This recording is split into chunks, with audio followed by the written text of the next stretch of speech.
Merci d'être toujours des nôtres sur votre télévision catholique. Place à l'actualité internationale. Une escalade majeure au Moyen-Orient. L'Iran vient d'annoncer la fermeture totale du détroit d'Ormuz, ce passage stratégique par lequel transite près de 20% du pétrole mondial. Une décision prise en représailles aux frappes américaines qui ont visé des positions iraniennes ces dernières heures. Jennifer Makunga, reportage. Les États-Unis ont mené tôt jeudi à l'aube de nouveaux bombardements contre l'Iran. Des explosions ont été entendues sur l'île de Keshm, à Minab, Sirik et dans le port de Badr Abbas, dans le sud du pays, selon des médias iraniens. Téhéran a annoncé des ripostes contre des bases militaires américaines au Koweït et à Bahreïn et promis de prendre pour cible tous les navires s'aventurant dans le détroit d'Ormuz. Le quartier général central Khatam al-Anbiya a annoncé qu'en réponse aux actions hostiles de l'Amérique et face aux attaques menées par l'armée agressive contre certaines zones de la province d'Hormozgan, le détroit d'Ormuz est désormais fermé à tout passage de navires, y compris les pétroliers et les cargos commerciaux. Toute tentative de transit dans le détroit sera ciblée. Les affirmations des États-Unis concernant la liberté de passage dans ce détroit sont catégoriquement démenties.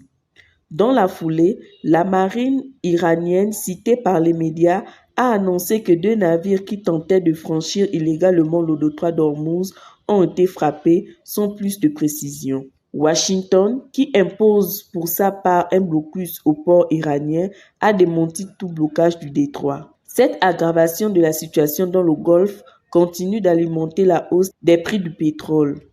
Jeudi matin, le baril de Brent de la mer du Nord gagnait 1,7% à 94,68 $ et celui de WTI américain 2% à 91,84 $.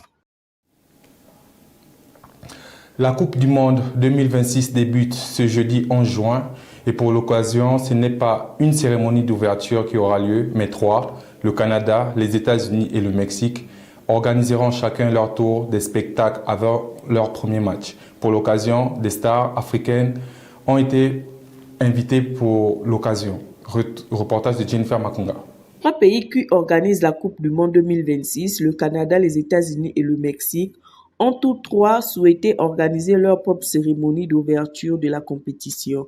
Elles auront lieu 3 jours d'affilée à partir de ce jeudi 11 juin, ce qui rend d'autant plus unique cette édition hors norme. Pour l'occasion, des artistes africains seront mis à l'honneur pour mettre l'ambiance dans les différentes cérémonies organisées avant chaque premier match de chaque pays hôte. C'est au Mexique que les hostilités commenceront avant le match d'El Tri contre l'Afrique du Sud, qui sera, lui, le seul match d'ouverture du tournoi.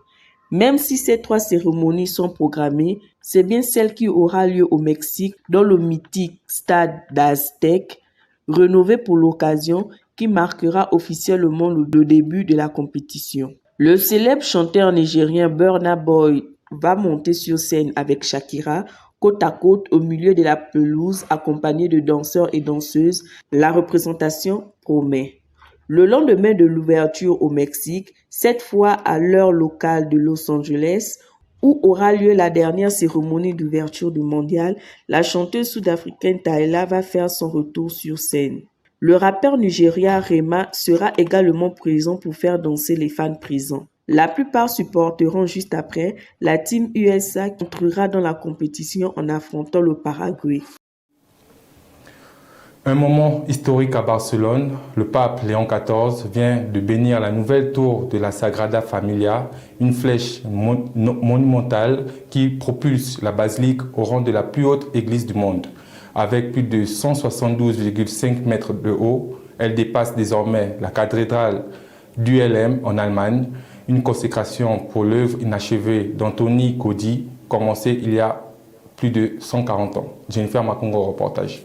Des dizaines de milliers de fidèles se sont réunis à Barcelone pour assister à la cérémonie historique marquant l'achèvement de la tour centrale de la Sagrada Familia, point culminant de la visite d'une semaine du pape Léon XIV en Espagne. Le souverain pontife a présidé une messe solennelle dans la basilique avant de bénir la tour de Jésus-Christ, accueillie sur la tombe du créateur de l'édifice, située dans la crypte de la basilique.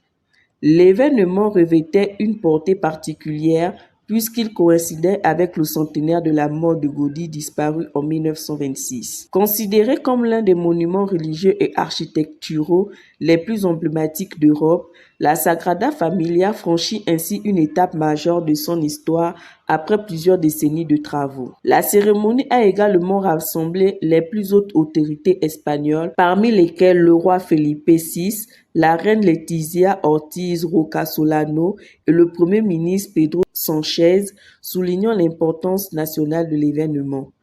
À la tombée de la nuit, la célébration s'est poursuivie à l'extérieur de la basilique.